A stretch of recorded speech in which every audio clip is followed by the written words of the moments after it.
জয়পুর গ্রাম। এই গ্রামেই ওর মায়ের সাথে থাকে তোমাদের মতো ছোট্ট মিষ্টি একটা ছেলে জয়। মাগো, প্রতি বছর যত্ন করে তোমার এই একটি মাত্র প্রতিমাই গড়ি মা, তাও যে বিক্রি করে দিতে হয়। বড় স্বাদ হয় তোমার পুজো করি, আমি যে নিরুপায় মা। মা, ঢাকি কাকুরা এসে গেছে।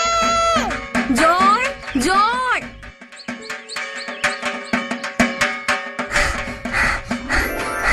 ও ঢাকি কাকু, ঢাকি কাকু, এখানে একটু বাজিয়ে যাও না।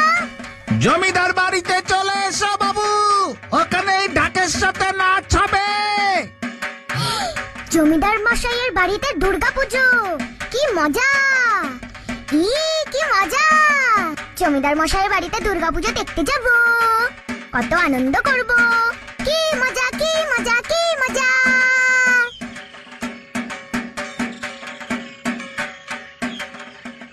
না না না না না, আমরা কোনো কথা শুনতে চাই না। আজ মহালয়া হয়ে গেল, খাজনা বাবদ 700 টাকা বাকি, সবটা মিটিয়ে দিতে হবে। এত বড় পুজো করেন জমিদার বাবু, এত খরচা, সেই কলকাতা থেকে যাত্রা দল আসে। গ্রাম শুদ্ধ লোক তো হামলে পড়ে একেবারে, খাজনা দেবার বেলায় লবডঙ্কা। আসলে এবার আমার একটা প্রতিমা বিক্রি হয়নি।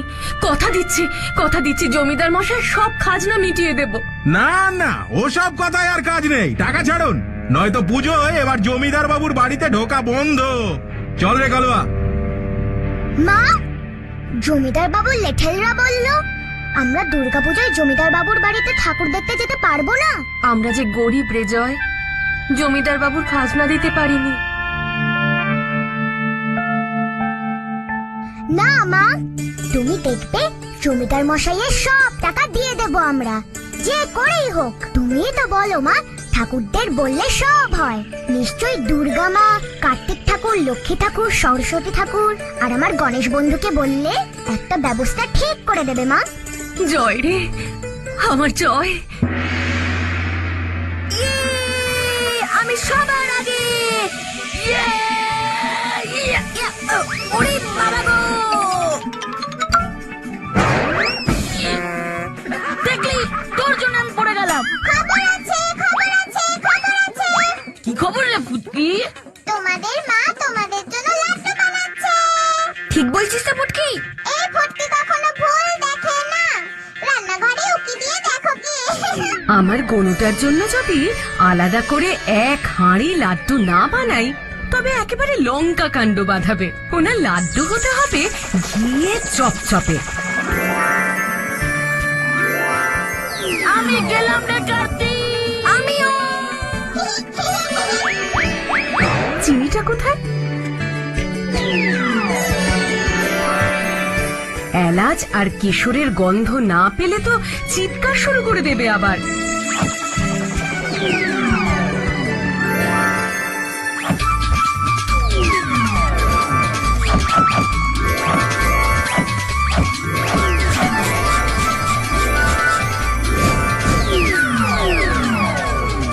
এবার হাঁড়িগুলোকে সঠিক জায়গায় রাখতে হবে, নয়তো আর রক্ষে থাকবে না। যাক, এবার কিছুটা নিশ্চিন্ত। রোজ দুটো করে দেব। যাই, ওদিকে আবার ওদের বাবা শিব ঠাকুরের ধ্যানে বসার সময় হয়ে গেল তো। কোন দিক যে সামলাই। চল কার্তিক, তুই এখানে থাক, আমি আগে যাই। খুব চালাক না, আমি আগে গিয়ে লাড্ডু খাবো। তুই তো বেশি খাস। না তুই, না তুই। তোমরা ঝগড়া করবে না, লাড্ডু খাবে। লাড্ডু।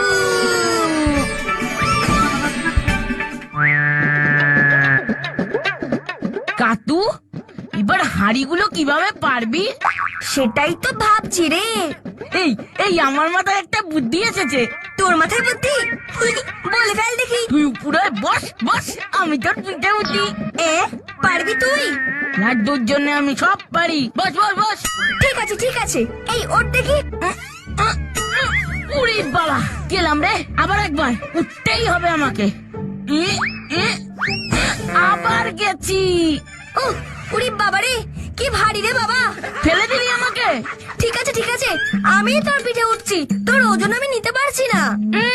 বেশি বেশি, ঠিক আছে, তাড়াতাড়ি কর তাড়াতাড়ি কর। শুশুরি লাগছে, শুশুরি লাগছে।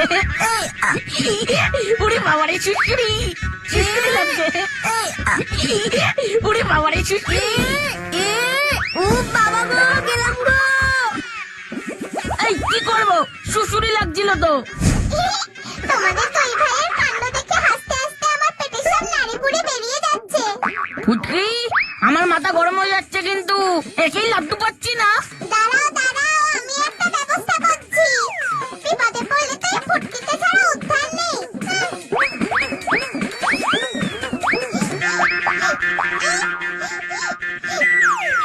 কি দারুণ গন্ধ! ফুটকি, দে বলছি আমাকে, দে দে। দিচ্ছি দিচ্ছি, এই নাও। হাড়িটা শুদ্ধ পার ফুটকি। হ্যাঁ হ্যাঁ হ্যাঁ, উফ, দাঁড়াও দাঁড়াও, ব্যবস্থা করছি আমি।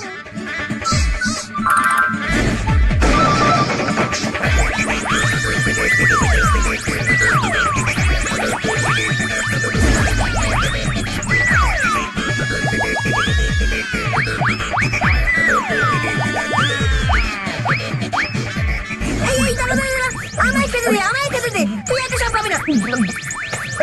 এ বাবা, ওই লাড্ডুগুলো সব চলে যাচ্ছে রে। ফুটকি চলে গেল। গণেশ, কার্তিক, গণেশ, মা, পালা পালা।